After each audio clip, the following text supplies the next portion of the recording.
dengan sumber yaitu buku 2 Perbankan Seri Literasi Keuangan Perguruan Tinggi yang diterbitkan oleh OJK. Kita akan membahas topik-topik seperti teori-teori terkait perbankan, sejarah perbankan, jenis usaha perbankan, fungsi bank di Indonesia, lalu jenis produk dan jasa perbankan, lalu pengaturan perbankan, pengawasan, serta profesi yang ada di industri bank ini.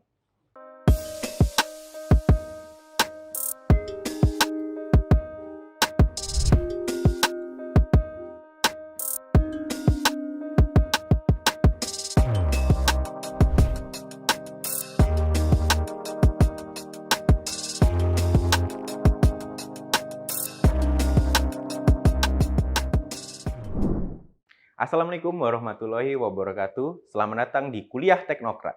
Bersama saya Arimbi Priyadipa. Pada mata kuliah Pasar dan Lembaga Keuangan kali ini kita akan membahas topik yaitu Lembaga Keuangan Bank. Dengan sumber yaitu buku 2 Perbankan Seri Literasi Keuangan Perguruan Tinggi yang diterbitkan oleh OJK, kita akan membahas topik-topik seperti teori-teori terkait perbankan, sejarah perbankan, jenis usaha perbankan, fungsi bank di Indonesia, lalu jenis produk dan jasa perbankan, lalu pengaturan perbankan, pengawasan, serta profesi yang ada di industri bank ini. Menurut Undang-Undang Nomor 10 Tahun 1988, bank merupakan lembaga perantara keuangan, di mana bank bertugas untuk menghimpun dana dari masyarakat dalam bentuk giro, tabungan, deposito, dan kemudian menyalurkan lagi dana tersebut ke masyarakat dalam bentuk kredit tentunya ya, atau bentuk lainnya dalam rangka meningkatkan taraf hidup orang banyak.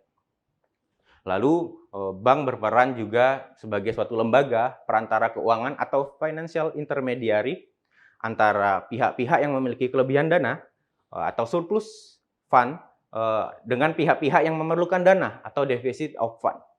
Lalu bank juga melakukan aktivitas pelayanan jasa perbankan kepada masyarakat seperti jasa pengiriman uang, lalu jasa pembayaran atau bill of payment, jasa penampungan pembayaran tagihan atau collection, jasa penitipan barang berharga, safe deposit box, dan lain-lain sebagainya. Dalam materi ini kita perlu memiliki landasan teori dan konsep-konsep tentang perbankan itu, seperti bank sebagai pelaksana intermediasi. Di dalamnya ada pengalihan aset atau asset transformation, lalu ada likuiditas, realokasi pendapatan dan transaksi, dan juga bank sebagai peran penting dalam sistem keuangan tentunya ya. Lalu ada bank sebagai agen pembangunan atau agent of development. Dan kelembagaan perbankan juga perlu kita mengerti di sini konsep-konsepnya. Lalu ada suku bunga. Jadi sebagai media intermediasi keuangan itu adalah suatu proses atau kegiatan pengalihan dana dari penabung atau ultimate lenders kepada peminjam, ultimate borrowers. Nah, lalu ada juga sekuritas primer antara lain dapat berupa saham, obligasi, commercial paper, perjanjian kredit, dan sebagainya. Nah, ini sebagai konsep yang tadi ya, yaitu bank sebagai pengalih aset atau asset transformation. Jadi bank mengalihkan aset-aset primer seperti aset obligasi, saham, commercial paper, dan perjanjian kredit, dan sebagainya itu yang bernilai besar menjadi aset-aset atau sekuritas sekunder yang bisa diakses oleh investor-investor retail seperti kita. Berupa nanti giro, tabungan, deposito berjangka, sertifikat deposito, polis asuransi, reksadana, dan sebagainya. Nah, itu adalah aset-aset atau sekuritas sekunder yang dapat diakses retail-retail seperti kita. Lalu ada juga 3 peran penting yang dijalankan oleh perbankan. Jadi bank itu sebagai agent of development tadi yang di konsep yang kita sudah bahas atau konsep yang sudah diberikan. Ada juga sebagai lembaga kepercayaan, agent of trust. Jadi bank ini adalah lembaga yang memberikan kepercayaan publik. Jadi publik atau consumer, customer-nya itu mempercayakan asetnya berupa uang, kas, dan sebagainya macam itu dipercayakan kepada bank. Nah, jadi sebuah agent of trust juga ya. Nah, selain itu bank juga memberi layanan, yaitu agent of service ya, layanan-layanan perbankan, transfer, dan sebagainya. Sebagai lembaga keuangan, bank juga memiliki fungsi yang lembaga intermediasi antara pihak yang memiliki kelebihan likuiditas tadi, baik itu di dunia usaha, pemerintahan, rumah tangga, dengan pihak yang mengalami kekurangan likuiditas, yaitu dunia usaha tentunya ya, pemerintah dan rumah tangga. Nah, pelaksana fungsi intermediasi ini selalu terkait dengan suku bunga. Suku bunga ini adalah berperan penting bagi perekonomian, tentunya di lembaga keuangan bank ini.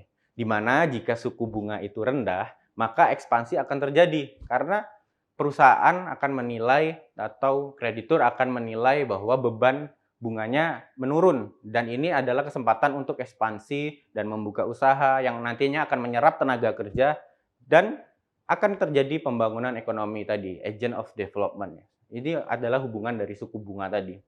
Lain halnya jika suku bunga meningkat, sektor konsumen akan menunda konsumsinya lalu menyimpan dana di bank karena imbal hasil yang tinggi tadi dari suku bunga. Jadi mereka akan menyimpan dananya di bank.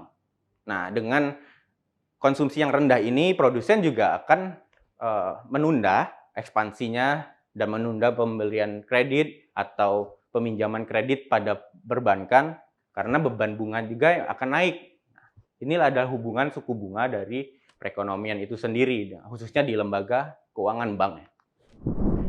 Untuk sejarah perbankan, sejarah di Indonesia tidak terlepas dari zaman penjajahan Hindia Belanda.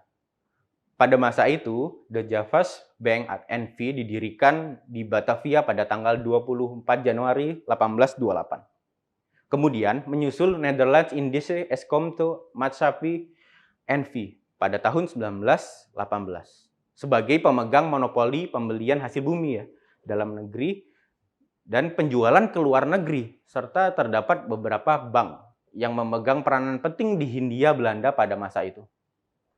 Di samping itu, terdapat pula bank-bank milik orang Indonesia dan orang-orang asing seperti Tiongkok, Jepang, dan Eropa. Di samping itu, zaman kemerdekaan, perbankan di Indonesia bertambah maju. Lalu perbankan itu berkembang pesat dan beberapa bank Belanda dinasionalisasi oleh negara atau pemerintah Indonesia itu. Di Indonesia sendiri, praktik perbankan sudah tersebar sampai ke pelosok-pelosok perdesaan. Lembaga keuangan berbentuk bank di Indonesia berupa bank umum, bank perkreditan rakyat atau BPR, dan bank umum syariah, serta BPR syariah juga. Nah, untuk sejarah bank milik pemerintah ini pertama bank sentral.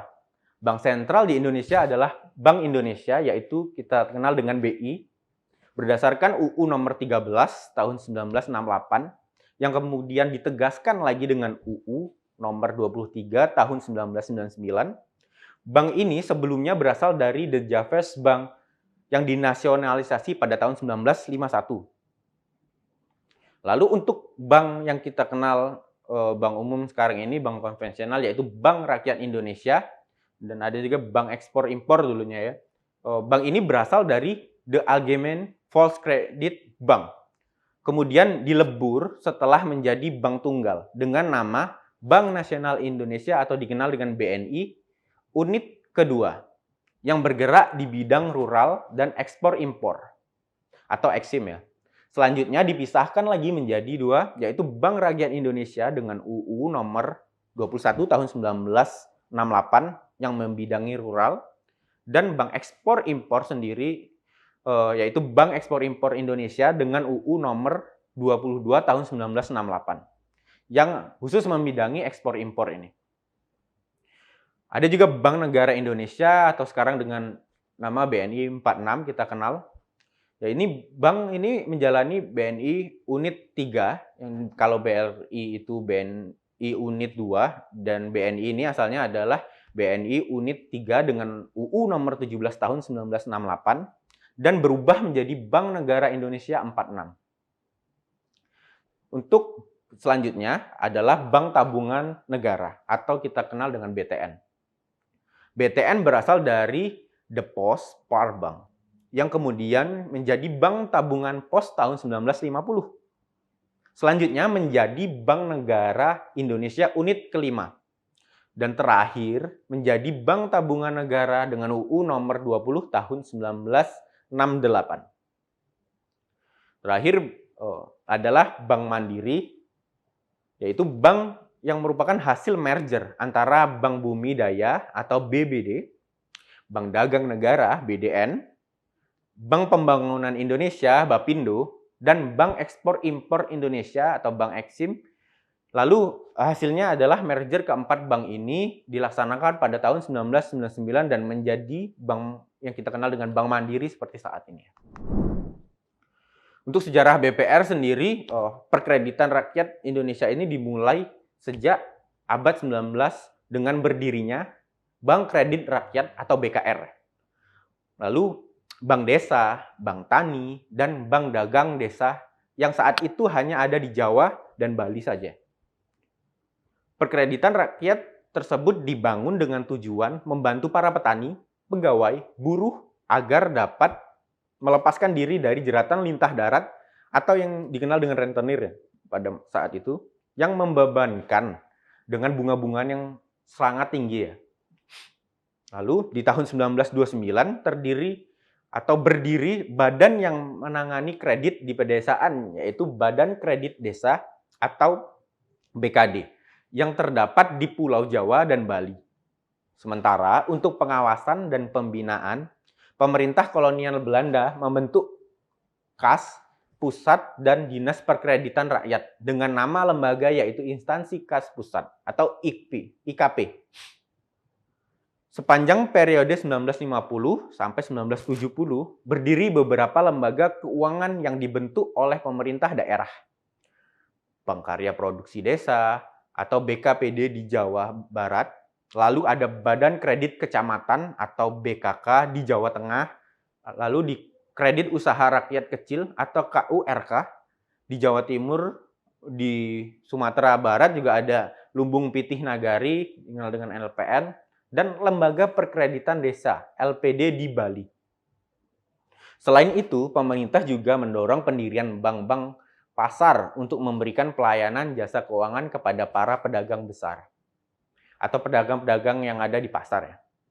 Bank-bank pasar tersebut kemudian berdasarkan Pakto 1988 dikukuhkan menjadi Bank Perkreditan Rakyat atau dikenal sampai saat ini adalah BPR. Jenis usaha bank. Kita mengenal di Indonesia ini jenis usaha bank kita bagi menjadi 4 ya menurut OJK. Ada bank berdasarkan fungsi, bank berdasarkan kepemilikan, dan berdasarkan status. Lalu ada juga berdasarkan kegiatan operasionalnya.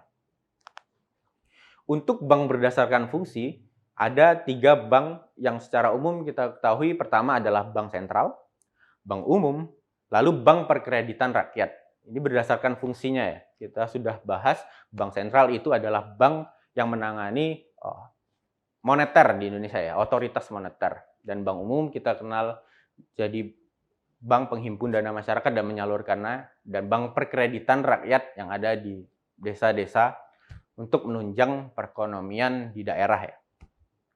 Berdasarkan kepemilikan juga kita mengetahui bank milik pemerintah dikenal dengan Bank Himbara ya. Ada Bank Mandiri, ada Bank BNI, ada Bank BRI, ada juga Bank BTN. Selain bank milik negara tersebut yang tergabung dalam Himbara atau Himpunan Bank Milik Negara, ada juga bank milik swasta nasional seperti Bank BCA, Bank Mayapada, MNC Bank, dan lain sebagainya. Dan beberapa saat ini terjadi banyak masuk bank-bank dari asing juga ya, yaitu bank milik swasta asing seperti OCBC NISP, lalu ada ISBC, dan lain sebagainya. Bank berdasarkan status kita dikenal dengan pertama bank devisa dan bank non-devisa. Ini perbedaannya adalah bank devisa bisa bertransaksi internasional ya. Seperti kita tahu ada bank unit atau bank umum kegiatan usaha yang dikenal dengan buku 1, 2, 3, dan 4. Nah, untuk bank devisa ini baru bisa diakses atau baru bisa dilakukan oleh bank buku 3 dan 4 ya. Bedanya buku 3 itu bank bisa bertransaksi internasional khusus wilayah Asia saja. Dan buku 4 sudah internasional bisa bertransaksi antar negara. Lalu berdasarkan kegiatan operasional, ada bank yang konvensional kita kenal yang secara umum. Lalu ada juga bank syariah yang di dalam kegiatannya menganut asas-asas atau paham-paham Islamik ya, seperti akad-akad yang tidak melanggar riba atau aturan-aturan dalam Islam tersebut. Nah, bank-bank syariah ini berkembang pesat seperti sekarang, contohnya ada merger unit usaha dan anak-anak perusahaan Bank Himbara yang khusus di bank syariah. Sekarang adalah Bank Syariah Indonesia, kita kenal dengan BSI ya. Selain berdasarkan klasifikasi tersebut, kita juga sekarang ini mengenal dengan perbankan, ada namanya bank perbankan universal atau perbankan spesialis ya. Di mana perbankan universal ini memiliki produk-produk yang komersial, yang lengkap, dan kadang memiliki produk-produk yang kompleks seperti banca assurance, serta investment banking. Lalu ada juga bank spesialis ya, yang khusus atau mengkhususkan diri untuk melayani sektor-sektor seperti mungkin sektor pertanian, ekspor impor, dan dikhususkan misalnya untuk kredit kepemilikan rumah. Lalu layanan perbankan digital yang juga sekarang sudah marak, seperti layanan mesin ATM yang lengkap, lalu aplikasi mobile banking, layanan transaksi di jaringan perusahaan seperti program Laku Pandai yang sudah digalakkan oleh OJK, dan aplikasi stored value money yang tersimpan dalam smartphone dengan teknologi NFC, QR, yang memungkinkan transaksi secara cepat ya. Seperti kita kenal dengan saat ini ada KRIS ya, yang programnya Bank Indonesia.